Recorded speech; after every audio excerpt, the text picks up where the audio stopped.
Welcome back, everybody. This is Wings of Wax, and we are playing Slay the Spire. We are actually at the final act right here. This is, I guess, Act 4 or the final act. I forget which one exactly it's called. But we are about to fight the Heart, and we've had a pretty decent run with the Ironclad here. Red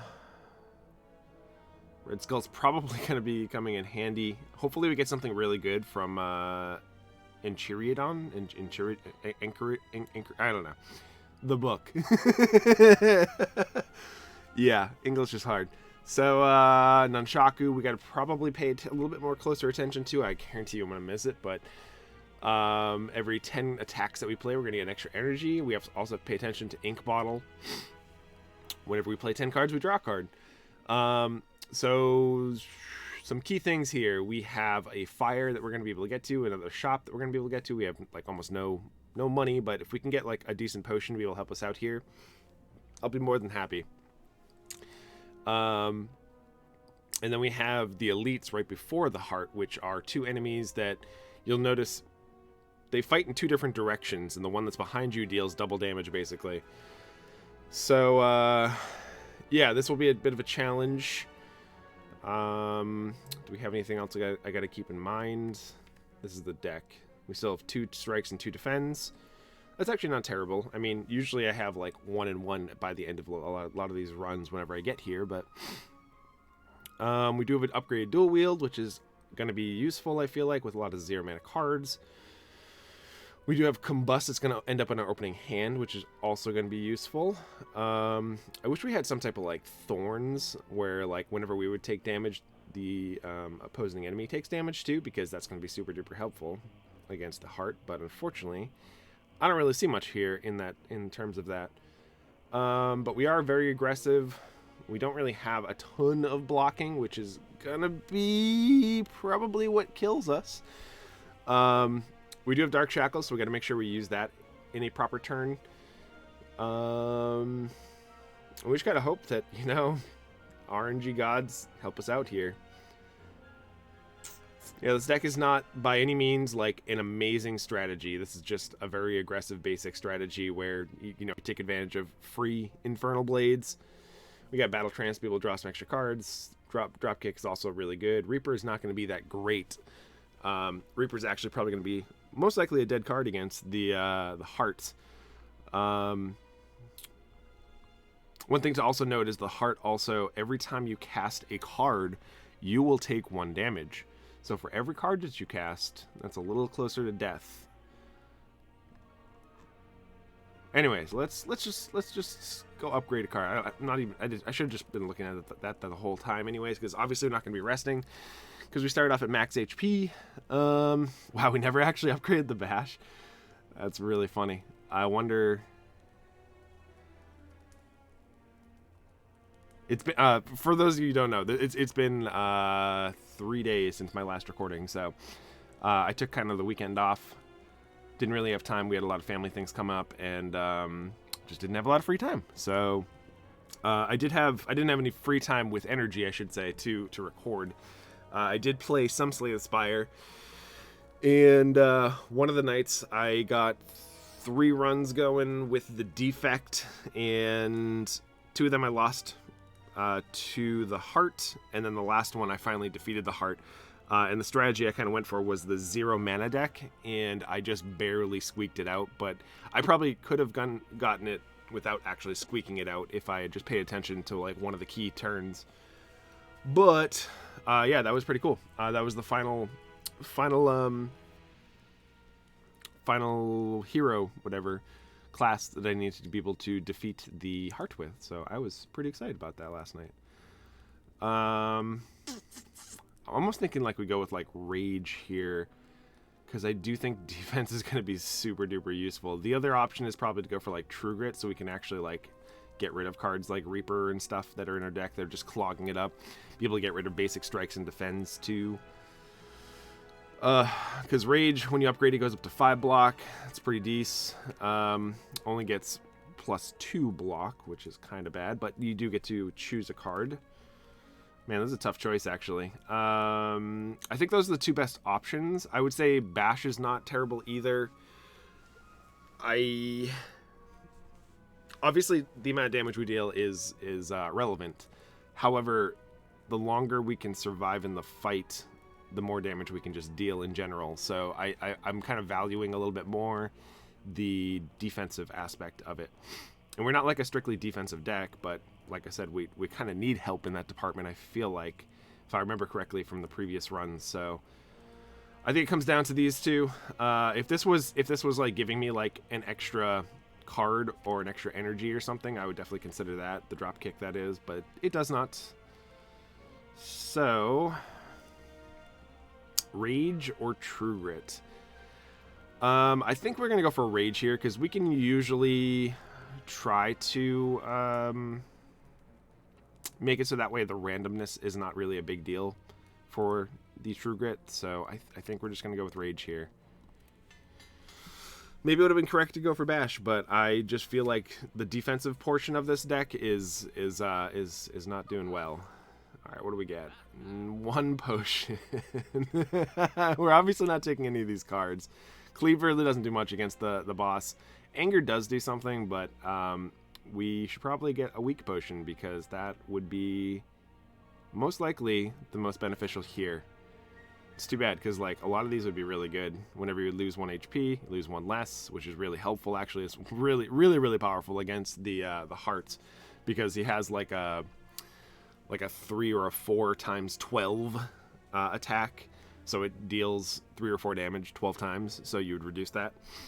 Obviously, that would have been useful too to get an extra energy. And that really wouldn't help us right now anyways. I do like Mayhem too, but obviously we just don't have enough monies. We didn't save anything, so... Which maybe that was a mistake. So, yeah. So these are our 2 elites. These are the enemies that... basically we have to keep an eye on just what positioning they are in, because whatever one's behind us is going to deal double damage, as I said earlier. We're going to go for the combusts, though, early on. I think that's probably the best case scenario. Oh,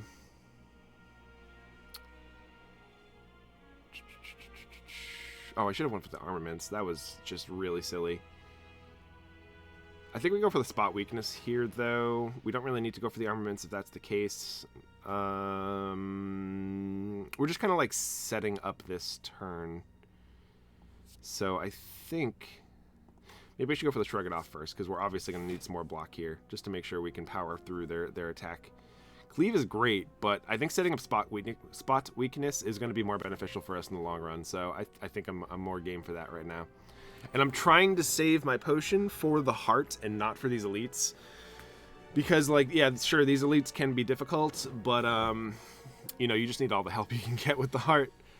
I'm not super duper optimistic about us defeating the heart, but, I don't know, maybe we can squeak it out. We'll see. So, we don't have, like I said, very much block. The next 2 attacks. Well, I mean, we can go for Bash and Anger. The only issue is that we can't True Grit, which means we're not going to be blocking this turn, so we're taking 30 on the chin.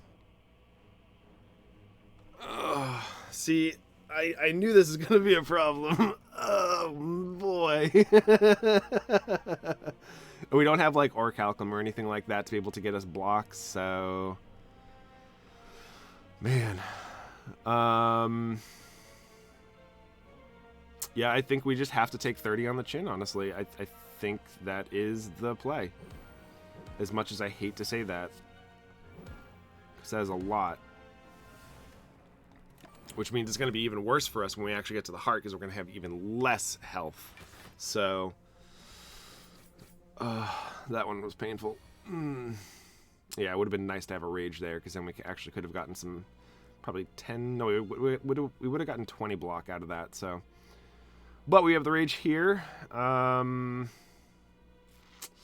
51 damage is what's incoming, which means we can strike him to make sure that he doesn't deal, his damage basically gets cut in half.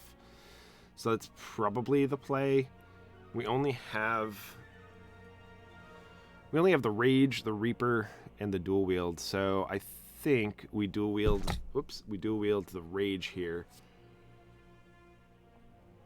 Oh, right, we can't. Oh my god, it's skills. See, this is why I hate you, dual wield, because you're not actually being helpful right now. We really could have used some help. Oh boy. Well, now I have to go for the strike.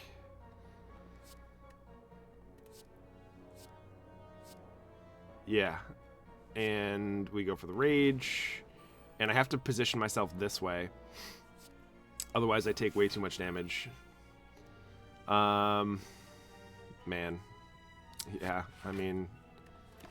That was just a terrible turn. That was an awful turn. This is not going well. So we're going to die probably really soon.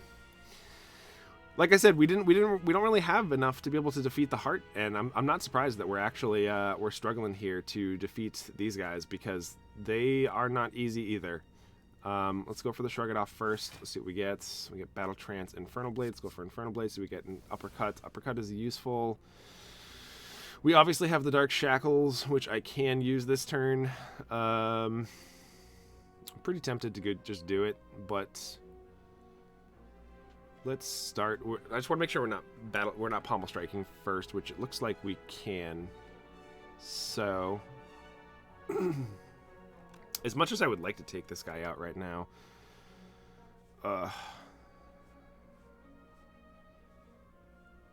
so oh no, we're gonna have to do that second. So let's pommel strike this guy just to deal our extra damage. Try to take out one of them. We can drop kick him now. Great, that's fantastic. Your true grit. Unfortunately, we're not going to be able to cast Clash. So that is unfortunate here. This is, what, lose 15? So, what is the play?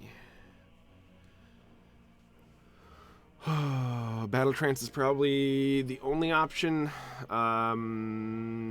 Because we need to find some more aggression here. Okay, we drew Anger and Infernal Blade, so that is useful. 36, so you should be dead in a second to the Combust. So I don't really have to focus on you anymore, thankfully. Let's go for the uppercut on this guy then.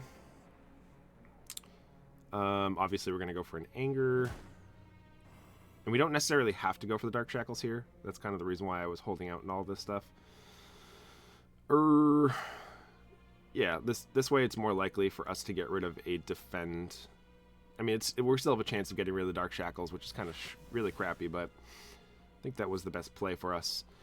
We have defend, and I could Dark Shackles here, but that's just to deal, what, 14 damage? 20 damage.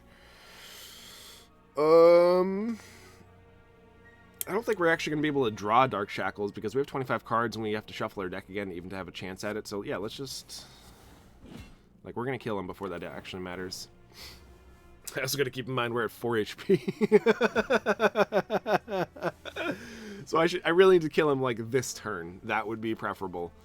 So let's start with the drop kick. We get an Anger, so we should be able to kill you. Doesn't really matter. Nope. Yeah, this is just death. Okay, awesome. So we have 16 HP.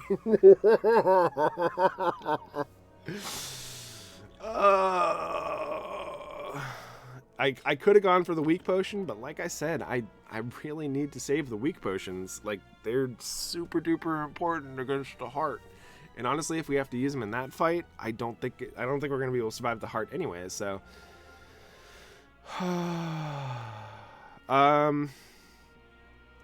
so what I remember about the heart is fire breathing is okay.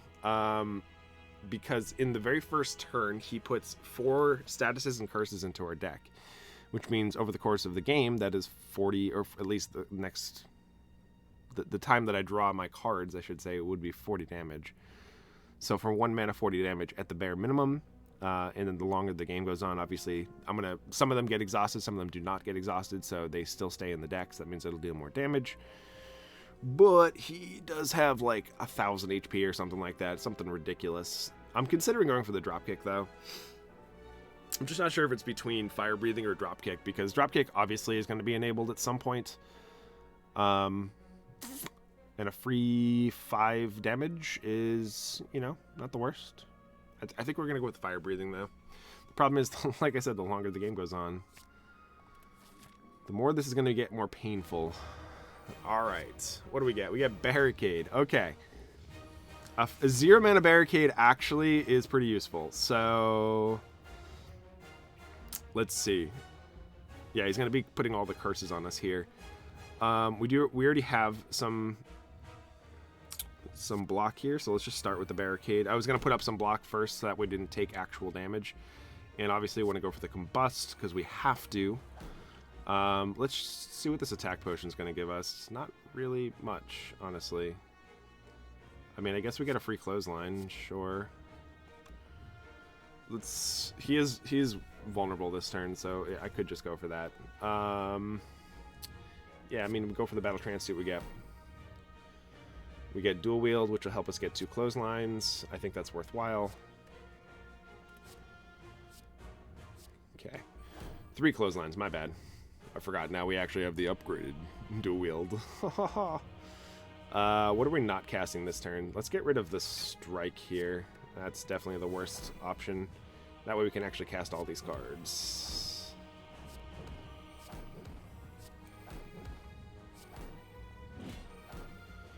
And we can put back, what, Battle Trance is probably the best option for us. I think that's just the best option.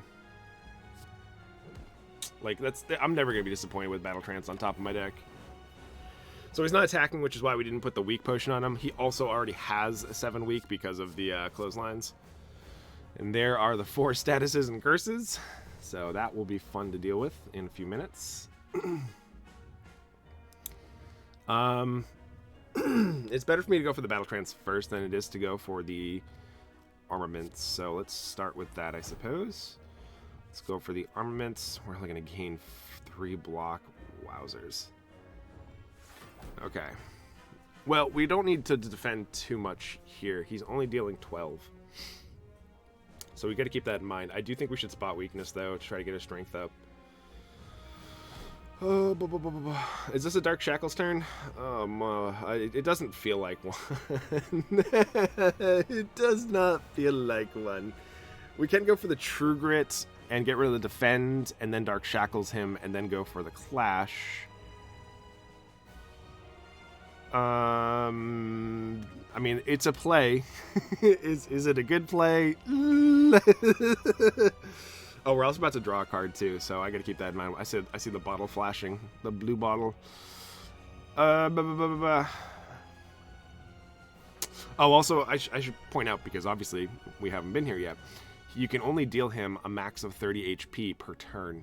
That's why it says invincible.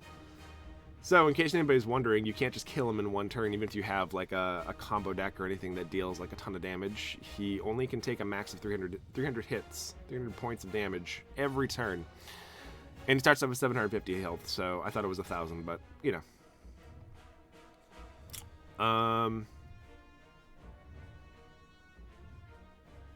I don't see a reason for us to actually go for the Dark Shackles here. I could still justify going for a True Grit just to be able to not use the Dark Shackles. But then we don't deal any damage this turn, which is a problem because we need to be applying pressure. So I think this will make it so what, we go up to 14, which will take 1, so we'll actually be okay. We'll just get rid of a Defend here. Maybe I should get rid of like a Clash. I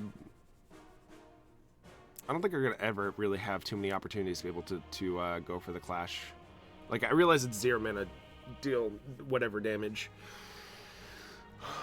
Pommel Strike is not a terrible option, just get rid of 2.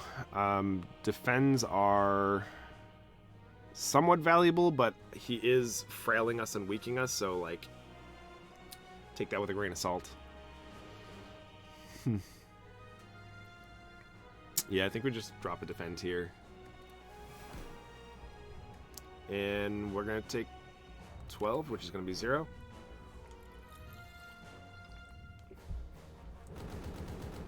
See, that's the point where you really want to have, like, a Thorns. So that way he takes just 36 damage right there.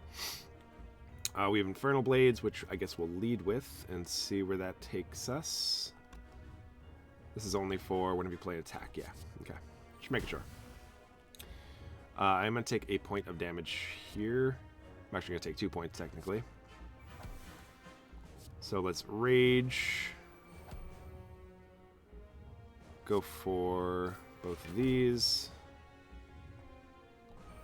Yeah, I'm hesitant because I know we're dead. In case you're wondering why I'm slow playing, it's because we have nothing else to do, and we're just going to get hit for 37 here, and unfortunately, that is going to do it for this match. Oh my god, we don't have any ways to resurrect, so... Yeah, I had a feeling just, like, staring at the deck for a second there that I'm like, oh boy, this is going to be atrocious, because I've been trying to, like, figure out strategies and decks to be able to get to the heart and defeat it. And looking at that deck, I was like, that was a good deck to be able to defeat all of your enemies getting to the heart, but but actually fighting the heart is going to be a different story. So unfortunately, we were vanquished. And the Spire consumes another. That's super duper unfortunate. 700 score, not terrible, but... Oh, man. Oh, boy, oh, boy, oh, boy, oh, boy. Well, that's too bad, because... I can't even say that deck was good because it wasn't. Yeah, it's an okay strategy. I feel like if you're gonna take out the heart, you have to pick a specific route, and we just had, I would call it, we call it like Jund or junk in Magic, which is basically just like good stuff. It's not, there's no like real synergies behind it. It's just like a good pile of good cards put together. And that's not really good enough to defeat the heart. You really need like some type of like strategy or synergy to be able to work together, to be able to just get the most amount of value, deal the most amount of damage, or just take no damage, basically. So like a barricade strategy would be worthwhile. An exhaust strategy would be worthwhile. There are some aggressive strategies, but you need more like ways to be able to buff up your strength, like more flexes and more... just more cards that deal more damage rather than just having a well-rounded beast. You're looking for like a direction to go in, because if you don't have a direction for your deck, then there's not really a strategy that's going to like carry you through the heart or the enemies before the heart, because obviously we took quite a bit of damage from the elites right before the heart. And they're very similar. Those elites are very similar to what the heart does. It's like a small heart, I guess.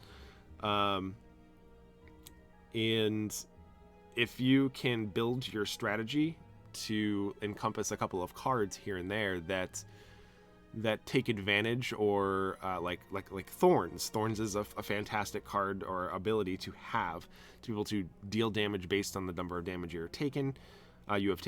So every time you get hit, like, you deal 3 damage. So that means when he has those, times 12 windups, he gets punished. He gets dealt 36 damage. There are cards I know in like the silent, like Caltrops is a card that it has like basically Thorns, if you haven't actually played it, where it'll take 3 damage. Or there's like, if we could find more ways to abuse curses and statuses, maybe. But I think that the overall theme is we're looking for a strategy to build around early on, which is more like what I was talking about before, an exhaust strategy or a block strategy, or just like a straight aggression strength build, because that way we can take advantage of like zero cast and cost angers and be able to just power out as much damage as possible without taking too many hits here and there, and finding ways to be able to just regenerate some health. But once we actually get to the heart, we start off obviously at full health. So yeah, anyways, unfortunately we couldn't get the win there.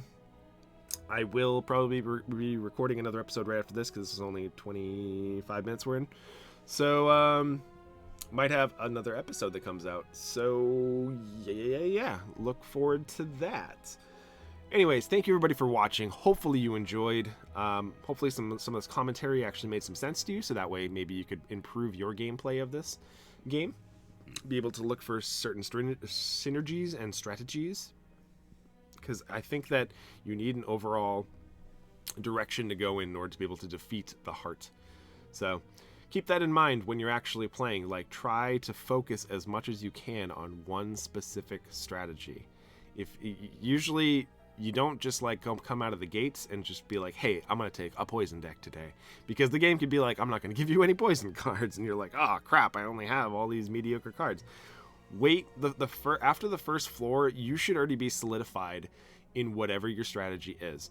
And typically you want to wait for like some big powerhouse cards to come together in order for that to happen, like some rare cards, or maybe like a relic or something like that that supports whatever different direction it goes in. So follow the path that it gives you and pick up on like different strategies that it can give you, because honestly that's like any card game is. If you ever drafted in Magic, you know, or if you ever I guess did Arena on Hearthstone, you got to follow the direction of whatever the cards are coming to you. So it's the same methodology here. So it's a tough thing to grasp, but once you start to pick up on that, I feel like it does get a little easier. So I'm guessing that the next couple of games are going to be a lot easier, because now that I have that in mind, I'm going to make sure I just don't take, you know, good cards. I'm going to try to take I will take some good cards here and there, probably in the beginning, that are just blanket statements that are good with anything. And then once I finally see a direction, I will start moving in that direction. So anyways, thank you guys, everybody that's been watching. Hopefully you enjoyed. Be sure to like and subscribe. That way it lets me know if you're actually enjoying the series or not. So that way I can be more motivated to be able to put out more content for you. So anyways, without further ado, thank you, everybody. Good luck. And grind on.